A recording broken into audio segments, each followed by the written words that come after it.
vamos abrir já com o assunto que tem vindo a ser muito falado com vocês.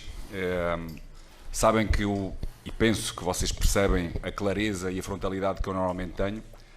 Admito, sem dúvida nenhuma, que deixei uma folha solta para vocês poderem especular. Nunca o Diego se meteu à disposição, nem nunca o Bruno me disse que o Diego estava à disposição. O que aconteceu, sim, foi uma falta de comunicação entre o meu fisioterapeuta e o meu preparador. Houve, sim, uma falta de comunicação do Bruno comigo, que me induziu a poder eventualmente pensar. Falámos, conversámos, esclarecemos aquilo que tínhamos a esclarecer, como gente crescida, como gente que quer bem ao Flamengo, de forma a podermos caminharmos juntos e fazermos bons resultados como fizemos hoje. Por isso, da minha parte, e penso eu de parte de todos, do Diego, do Bruno, do Marcos, nós estamos muito centrados naquilo que queremos fazer, que é ganhar. Bom, boa noite a todos. Como o Mister falou, o episódio já está superado. Todos aqui dentro do Flamengo têm um objetivo muito claro, que é a conquista dos títulos, dar alegria ao nosso torcedor. E da minha parte, de novo, repetindo o que o Mister já disse, em nenhum momento o Diego se colocou à disposição para jogar. O episódio está completamente superado. Vamos aí para uma temporada boa para buscar os títulos. Até porque na terça-feira ele fez um trabalho no campo. Depois disso fizemos testes musculares para podermos perceber que tipo de força é que tinham. E percebemos que tínhamos dado um passo a mais do que aquilo que deveria ter sido, e hoje ainda está no DN, de forma a poder ter equilíbrios musculares e força suficiente para não dar passos atrás, de forma a ver qual é o momento. Como eu vos disse, há processos a serem feitos, e sim esse processo de poder integrar no campo, de forma a poder rapidamente treinar com a equipa. Vamos abrir para as perguntas. Aqui é Guido Nunes, do Grupo Globo. Ô Paulo, a pergunta é direcionada a você. A gente entendeu mais ou menos, né, o que já aconteceu pelo que você disse. Eu queria só, se você pudesse explicar... Espero que desta vez tenha sido mais claro. Eu queria só ir um pouco além nessa explicação, de voltar lá no tempo e talvez você explicar para a gente o que te motivou a levar um assunto como esse para a coletiva, né, de sair do ambiente interno e expor da forma como você expôs. Foi uma pergunta clara e, sem dúvida, o que me levou foi exatamente aquilo que eu disse. Uma má comunicação interna entre o meu fisioterapeuta e o meu preparador, e uma falta de comunicação do Bruno que me induziu a isso. E eu, normalmente, como sou frontal e claro, não o fui tanto, porque deveria ter falado com o Bruno, deveria ter falado com o Diego, de forma a perceber realmente aquilo que me passava na cabeça, para não falar aquilo que vos disse na coletiva.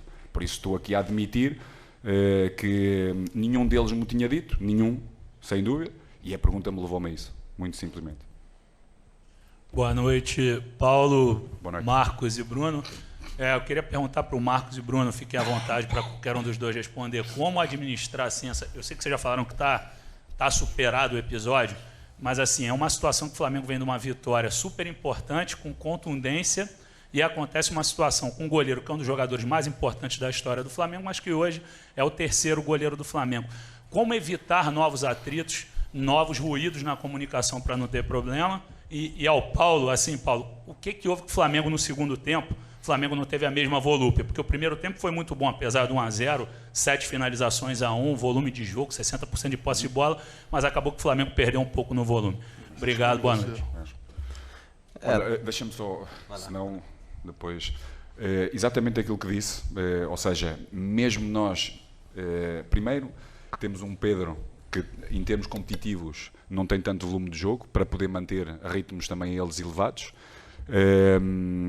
Outros jogadores também com alguma dificuldade para poder manter intensidades altíssimas, de forma de pressionar bem alto, de conseguir, porque é muito complicado jogar contra estas equipas, porque são São equipas com distâncias muito curtas, que esticam muito o jogo, muito rápido, ou seja, que despendem só energia em transições ofensivas, e isso dispõe muita intensidade mental, que também é cansaço para podermos tomar as melhores decisões. E claro, na primeira parte, o volume que nós tivemos, poderíamos já ter um maior controle do próprio resultado, isso não aconteceu, mas a equipa tem que estar de parabéns, estou super contente pela maturidade que a equipa apresentou, mesmo baixando essa mesma intensidade, normal, por acontecer, teve bastante controle de jogo, teve mais capacidade de poder manter ritmos, para podermos fazer algumas acelerações e algumas transições para podermos até conseguirmos, porque tivemos também na segunda parte possibilidades de o poder fazer. Penso que o último passe, com um pouco mais de precisão, levava-nos a isso, para podermos ter um pouco mais de tranquilidade, mas o Everton sentiu cansaço muscular, o próprio Arrasca, e claro, são jogadores, são determinantes, que levam o jogo para a frente, são criadores, e quando essa frescura começa a diminuir, claro que se ressente no jogo, mas muito satisfeitos, porque não esquecemos que esta equipa já tirou pontos a equipas muito importantes, e é uma equipa muito difícil de conseguir uma vitória como conseguimos hoje. Fred, você se incomoda de repetir a pergunta para mim? A minha? Quer que eu pegue o microfone ou Não, não? não. Pode falar. Não, Marco, assim, como vocês pensam assim, em administrar para que não tenham novos ruídos, como aconteceu nesse caso nessa semana, já que o Diego, apesar de ser um dos jogadores, não só o goleiro, um dos jogadores mais importantes da história do Flamengo, mas a gente ele é um terceiro goleiro. O Flamengo vinha de uma vitória super importante, né, com contundência, com volume, e o Flamengo acabou tendo uma semana muito difícil depois de uma vitória que classificou o time antecipadamente. De que maneira vocês pretendem tentar minimizar esses conflitos num Flamengo que precisa encontrar uma linearidade para avançar na temporada? Vamos lá. Primeiro, a importância do Diego, todos nós sabemos dela, sempre foi tratado aqui com muito respeito pelo Flamengo, principalmente por essa diretoria. Quando nós chegamos aqui, ele estava afastado por quase 3 meses, foi reintegrado no elenco e passou esses anos todos aqui. Quando tinha que jogar, jogava, e muito bem. Em relação à sua pergunta, eu acho que o ponto principal é evidente que se tinha um dia que não se... Foi gol. Se teria um dia aqui no ano que a gente não precisaria desse problema, foi após o jogo que teve esse imbróglio. Como você falou, o Flamengo se classifica para outra fase da Libertadores, se classifica bem, mas nós já passamos por outros embróglios e a gente sempre tratou e conseguiu avançar e seguir em frente. Com certeza, o principal ponto é fazer tudo com transparência, com tranquilidade e, acima de tudo, como transparência. O ruído teve, tá sendo bem explicado, não tem nenhuma desculpa para, usando esse ruído, o que aconteceu foi, de fato, uma falta de comunicação. E a gente está aqui se colocando exatamente para isso, para deixar claro que os objetivos do Flamengo no final da temporada, os objetivos de todas as pessoas que estão aqui são os mesmos, junto com os jogadores, junto com a diretoria, junto com a comissão técnica, que é ter um final de ano muito melhor do que foi o nosso início. Reiterar aqui a nossa posição do comando do Paulo, que desde sempre quis estar aqui, e é com respeito, com transparência e com muita tranquilidade que a gente vai tocar da maneira que tem que ser tocada, com transparência, e resolver os pontos que tiverem que ser resolvidos. Boa noite a todos. Boa noite. Aqui Cícero Mel, dos canais ESPN. Boa noite, Marcos. Bruno e Paulo. Para você, Marcos, eu queria um esclarecimento que você fizesse.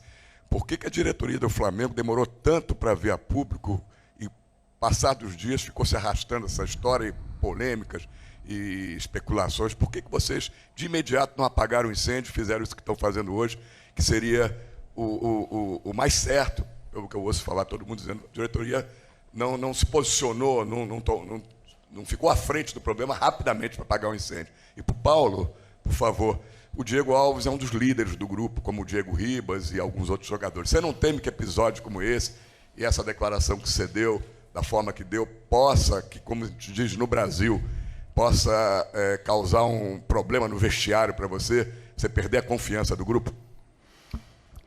Também não só aqueles que referenciou, mas é um dos jogadores de todo o elenco. E eu normalmente tenho como prática, se eu não sou uma pessoa rancorosa ou uma pessoa que pensa em tudo aquilo que possa vir a acontecer, e distingo muito bem as coisas. Para mim, o Flamengo, para mim, é mais importante, e já o disse várias vezes sobre isso, é mais importante que qualquer um de nós. E qualquer jogador, treinando e ganhando a minha confiança para jogar, vai ser relacionado e vai jogar. Por isso, tanto o Diego Alves como o Diego Ribas, que tem sido também utilizado ultimamente, porque treina, porque tem essa mesma confiança, dá-me confiança para eu poder pensar nele e para poder, com ele, juntamente com os outros, ganhar jogos. Cícero, o problema aconteceu na terça-feira à noite, bem tarde. Na quarta-feira era folga. E a gente precisava entender com clareza e com transparência o que de fato houve, para poder estar aqui, a todos vocês, a toda a torcida do Flamengo, dar as explicações corretas e plausíveis. Passou quinta, sexta, a gente entendeu o que era, e a gente rapidamente está aqui explicando para tudo isso.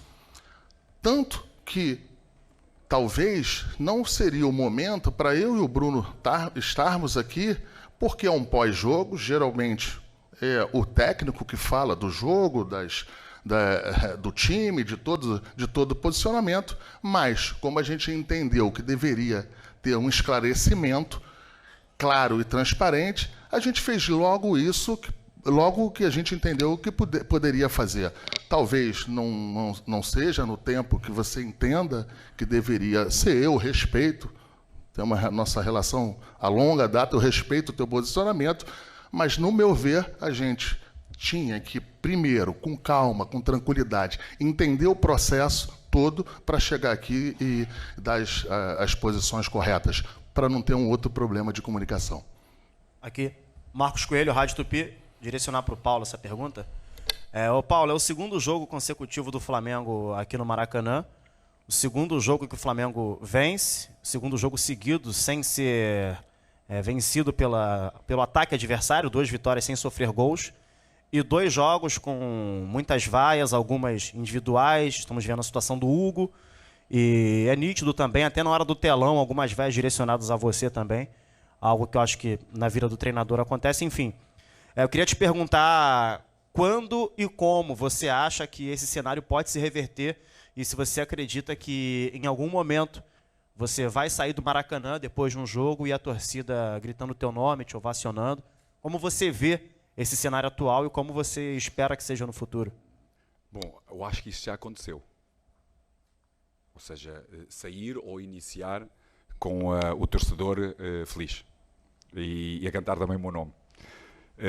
O torcedor é sempre soberano. Ele dita se está contente ou não está contente.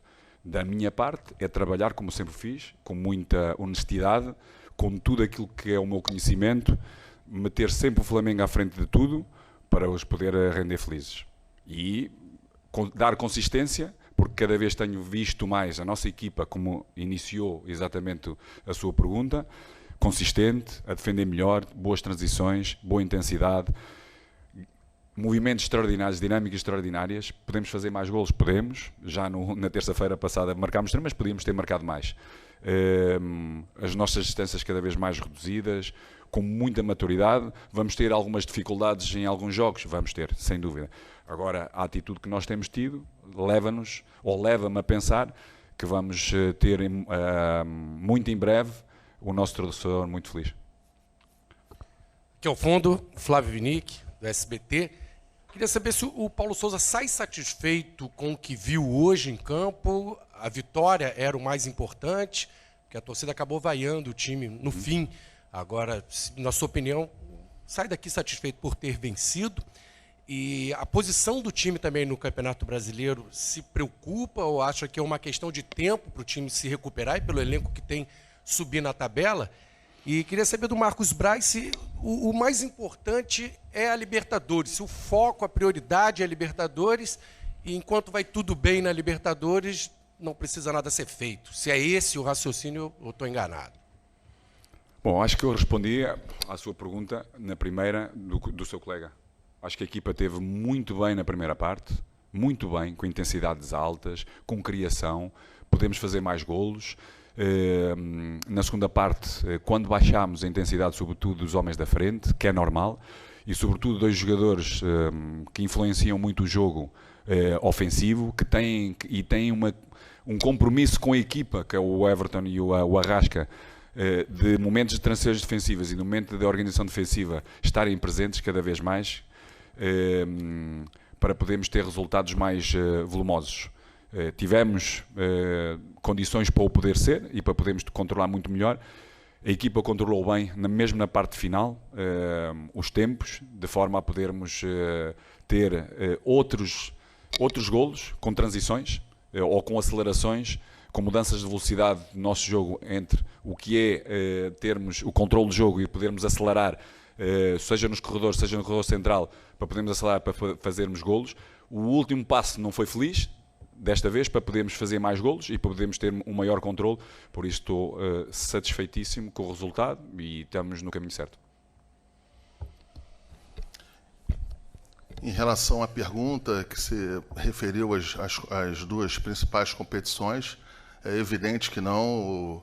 O Campeonato Brasileiro é importante, é importantíssimo para todos nós. Ele não é maior nem menor do que a Libertadores. A gente, isso também é um pedido, uma determinação do presidente Landim, que a gente esteja sempre competindo em todas as competições para ganhar. E assim, até eu vou falar um ponto pessoal meu, que eu acho o Campeonato Brasileiro até mais charmoso. Eu, graças a Deus, eu tive a oportunidade de, como vice-presidente, disputar 4 campeonatos brasileiros. Consegui ganhar 3 e 1 fui vice-campeão. Os 4 com 4 treinadores e comissão técnica diferente. Então, qual é o ponto disso aí? Nós iremos estar no Campeonato Brasileiro tentando ganhar, tentando tomar a ponta, do começo ao fim, sempre que possível, independente de nossa posição no Campeonato Brasileiro. Peço desculpa, não me lembro. O seu nome? Flávio. Procura analisar os comportamentos táticos dos nossos adversários na Libertadores e no Brasileirão. Vai ter a resposta. Ou parte da resposta. Última pergunta. Boa noite, Vitor Lessa, Rádio Globo CBN. Marcos, primeiramente para você uma pergunta em relação você não tá sempre, ao episódio do... Tem cara de quem tem corpo para isso. Em relação ao episódio do... Eu não quero voltar a retomar todo aquele assunto, mas quando surgiu aquela reportagem do Renato Maurício Prado com o Jorge Jesus, muitos disseram que talvez tenha faltado um posicionamento mais firme da diretoria para que desse um respaldo ao trabalho do Paulo. E eu queria só que você falasse sobre isso, se realmente o trabalho do Paulo está respaldado, independentemente dos resultados que possam ocorrer num curto prazo, falando num curto prazo, a médio e longo prazo a gente não sabe, e se o Paulo se sente respaldado também pela diretoria para desenvolver o seu trabalho com os desafios que terá aí pela frente. Obrigado. Vê bem aqui o respaldo lateral. Um atleta que já passou, já está fora de peso, né? E este é mais um atleta, é um touro, por isso está sempre à frente, por isso mais respaldado. Eu acho que até antes de você fazer a pergunta, eu deixei eu deixei isso posto aqui. Eu acho que o respaldo ele é feito no dia a dia, com transparência, internamente. Muitas vezes, claro, você precisa se posicionar, você precisa mandar mensagens em alguns pontos. Eu entendo isso, entendo a tua pergunta, mas em relação à reportagem e que a gente não se deu ao posicionamento, acho que a gente vem fazendo isso aí sistematicamente. O problema é que quando você começa a todo dia, quando é questionado por um jornalista, questionado por alguém, questionando o técnico, e se você sistematicamente precisa fazer essa reiteração, você começa até botar a questão da permanência do técnico em questão. Então, quando você também faz isso muitas vezes, eu acho que fica um pouco fora do tom. Eu tenho a consciência tranquila do meu trabalho no dia a dia para dar o respaldo possível que possa se dar ao treinador. E, mais uma vez, é um treinador em que a gente acredita e que estamos com ele.